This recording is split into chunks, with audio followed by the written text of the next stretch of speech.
Líder da fração de Democracia Real quer que o quer barra com pensão na idade de 60 anos, mas tem a oportunidade de acessar aqui. PCI está apresentando uma opção que está qualificada como elegante. O parlamentário quer que o Grêmio não tenha simpatia para sua proposição. A pergunta está se a opção aqui lo ajuda a manter fundo sostenível de AUV. Líder de Democracia Real está na altura de reunião de continuação com o setor de Grêmio, em quadro de dar conteúdo na lei de ajustação de AUV e aumento de idade de pensão. Andin bekerau esta papia de uma alternativa que ela qualificada de elegante. O demi conceito de solução hobby elegante. Que alternativa tá? Que é som que quer barra com 60 anos, por seguir barra com 60 anos de pensão, e por barra com 60 anos como idade de pensão, nada mais é um corte em chiquito. Se você põe um corte em chiquito, até hora que é 65, é hora que volta a pensão. Banda de 6, se você bisa com o cípero, agora que tu vai barrar com 60 anos, até hora que o fone vai sobreviver, você bisa não.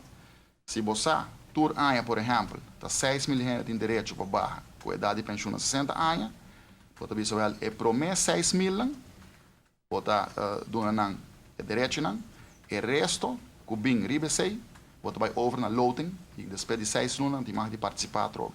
Essa aqui, segundo Becker, está uma fórmula que te ajuda a garantir a sobrevivência de fundo de AUV. Lá nos corda que o aumento gradual de idade de pensão para 65 anos nos próximos 10 anos estava o parâmetro com mais potencial para resgatar o fundo de pensão de vejez.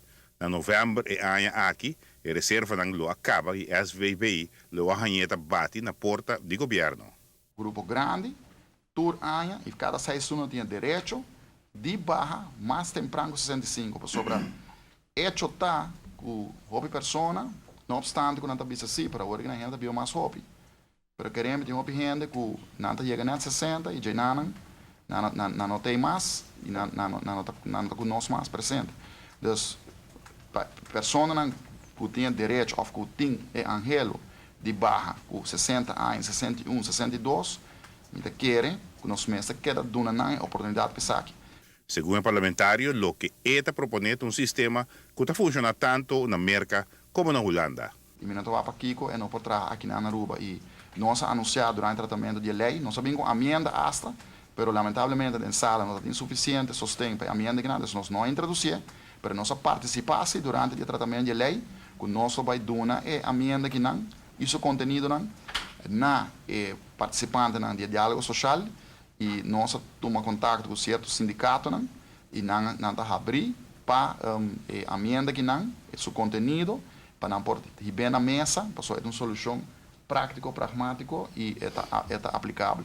Giovanni Müller, Notícia e Noite.